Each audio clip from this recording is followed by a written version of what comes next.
சற்று முன் கிடைக்கப்பெற்ற மிக முக்கியமான செய்தி ஒன்று வெளியாகி உள்ளது. 1000 கோடி மதுபான கொள்முதல் ஊழல் செய்யப்பட்டதை கண்டித்து பாஜகவினர்கள் இன்று எந்த ஒரு முன் அறிவிப்பும் இல்லாமல் திமுகவிற்கு எதிராக போராட்டத்தை நடத்திய அடுத்த நொடியே அவர்களை கைது செய்திருக்கிறார்கள். இது நிச்சயமாக கண்டிக்கக்கூடிய ஒரு செயல்தான். அடுத்து என்ன நடவடிக்கை எடுக்கப் போகிறது பாஜகவினர்கள்?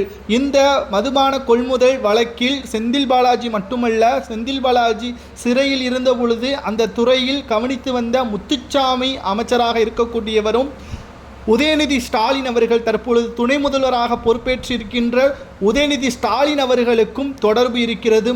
மாதம் சுமார் 250 கோடி வரை உதயநிதி ஸ்டாலின் அவர்கள் நடத்தக்கூடிய அறக்கட்டளை மூலமாக பணத்தை இவர்கள் கருப்பு பணத்தை வெள்ளை பணமாக மாற்றியிருக்கிறார்கள் என்பதை அண்ணாமலை அவர்கள் ஆதாரத்துடன் தெரிவித்திருக்கிறார். செந்தில் பாலாஜி 15 மாதங்கள் சிறையில் இருந்ததற்கும் அண்ணாமலை தான் காரணம். அவர் கொடுத்த அந்த ஆதாரம்தான் செந்தில் பாலாஜி சிறையில் வைப்பதற்கு உதவியது.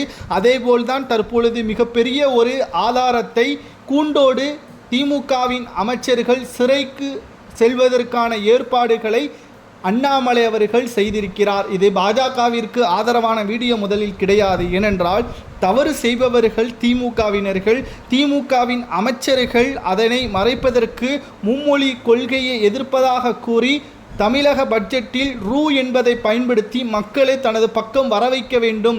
மதுபான கொள்கை ஊழல் வழக்கை பேசக்கூடாது. மத்திய பாஜகவினர்கள் இதை பற்றி விமர்சனம் செய்தால் மதுபான கொள்முதல் வழக்கு அப்படியே மாற்றப்படும் என்பதை மனதில் வைத்து கொண்டுதான் தமிழக அரசு இவ்வாறான சதி திட்டத்தை போட்டியிருக்கிறது என்பதை நம்மால் கவனிக்க முடிகிறது. பலரும் திமுகவினருக்கு ஆதரவாக இருப்பார்கள். காரணம், தமிழை காக்கக்கூடிய கடமை திமுகவின் கையில்தான் இருக்கிறது என்று நினைத்து கொண்டிருக்கிறார்கள். அப்படி நினைக்கக்கூடியவர்கள் எதற்காக நீட்டை இன்று வரை அவர்கள் ஒழிக்க முடியவில்லை? சுமார் 39 எம்பிக்கள் நாடாளுமன்றத்திற்கு அனுப்பி வைத்திருக்கிறது தமிழக மக்கள்.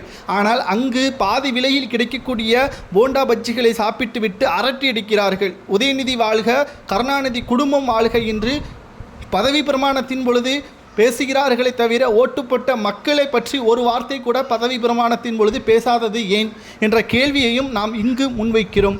அடுத்ததாக அண்ணாமலை அவர்கள் இந்த போராட்டத்தின் மூலம் இறுதியாக கைது செய்யப்பட்டாலும் மாலையே விடுவிக்கப்பட்டிருக்கிறார்கள்.